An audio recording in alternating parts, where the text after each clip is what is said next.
যেন আলাদিনের চেরাগ হাতে পেয়েছেন মিটফোর্ড হাসপাতালের হিসাবরক্ষক জাহিদুর রহিম। চাকরি সূত্রে ঢাকায় থেকে রাজধানী ছাড়াও লক্ষ্মীপুরে গড়েছেন সম্পদের পাহাড়। সরকারি চাকরিতে হিসাবরক্ষক হলেও হিসেবে বেশ পাকা জাহিদ।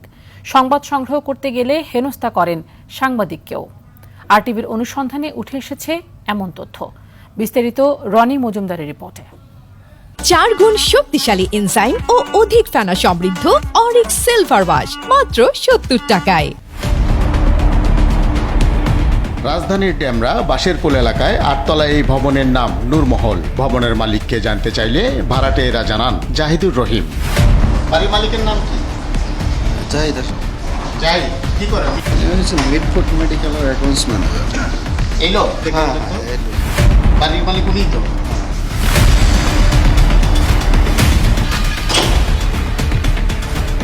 বাড়ির বাড়িওয়ালাকে চেনেন? হ্যাঁ, উনি বাড়িওয়ালা? হ্যাঁ। উনি এসে ভাড়া নিয়ে যায়? ভাড়া কে দেন? নামটা ওনার নাম জানি না, বাড়িওয়ালাকে এমনি দেখিয়েছিলেন? দেখলে চিনি। অনুসন্ধানে জানা যায় 4 বছর আগে নিলামের মাধ্যমে বাড়িটি কেনেন জাহিদুর রহিম নামের এই ব্যক্তি। জানি একবার নিলাম হয়েছে বা বিক্রি হয়েছে। হ্যাঁ, কতদিন আগে? 3-4 বছর এমন হইব। এখন যে কিনছে ইনি হলো মিটফোর্ড হসপিটালে নাকি চাকরি করে, নাম জানি না, দাঁড়িয়ে আছে হ্যাংলা পাতলা চিকন করে। কার নামে কিছু জানি না, উনি মালিক হিসাবে জানি। উনি আসছেন কাজ করার মাঝে মধ্যে এসে এই যে দোকানটা ভাড়া দিয়েছে। একই এলাকার বাদশা মিয়া রোডের মুসলিমনগর টাওয়ারে তার রয়েছে আরও 2টি আলিশান ফ্ল্যাট। পাশাপাশি নির্মাণাধীন আরও একটি 8 তলা ভবনের মালিক এই জাহিদ। মিটফোর্ডে চাকরি করে জাহিদ সাহেব, তোমার কি এখানে ফ্ল্যাট ছিল? হ্যাঁ, আচ্ছা। লিফটের নয় পয়সা আর এখানে 5,000 না 6,000 আছে, আসে মাঝে মাঝে আসে।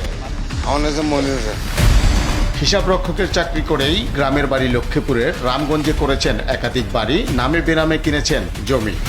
জাহিদুর রহিমের বক্তব্য জানতে চাইলে অসুস্থ বলে এড়িয়ে যেতে চান।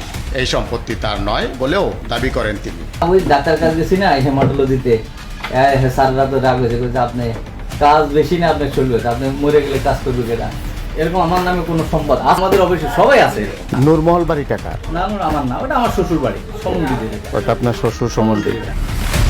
মিটফোর্ড হাসপাতালে আরটিভির টিম ক্যামেরা দেখে উত্তেজিত হয়ে সাংবাদিকদের হেনস্থা করেন জাহিদুর রহিম। আপনি ক্যামেরা রাখছেন কেন? না, ক্যামেরা চালু করে আপনি ডাক্তার স্যারের কাছে পারমিশন না। পরে প্রতিবেদককে ম্যানেজ করার চেষ্টা করেন তার আমেরিকান প্রবাসী শ্যালক সেলিম। গৃহিণী বোনের সম্পত্তি দাবি করলেও দেখাতে পারেনি বৈধ আয়ের উৎস। দেশের মানুষ, গ্রামের মানুষ যারা থাকে সবাই তো মনে করেন ওরকম ওই ধরনের দিন কখনো করে না। এই ধরনের জিনিসের মধ্যে ওরা কখনো নূরমহল বাড়িটা কি আপনাদের পৈতৃক সূত্রে নাকি আপনারা এটা সম্পত্তিটা কিনেছেন ভাইয়া, সেটা কি জানতে পারি? হ্যাঁ, কিনা হয়েছিল সম্পত্তিটা। এটা কি আপনার নামে বাড়িটা? বাড়িটা কার নামে আমি সেটা বলতে চাচ্ছি না। আমার বোনের নামে আমার এলাকায় কিছু বিজনেস আছে, গ্রামের এলাকায়, যেটা হচ্ছে আমার ছোট ভাইরা হলো টেক কেয়ার। কেরানির চাকরি করে এমন সম্পদের পাহাড় কি করে গড়ে তুললো? সংশ্লিষ্টরা তা কি খতিয়ে দেখবেন? এমন প্রশ্ন এখন সামনে। আপনার ডকুমেন্টস আপনার দেন আমাকে। রনি মজুমদার, আর টিভি, ঢাকা।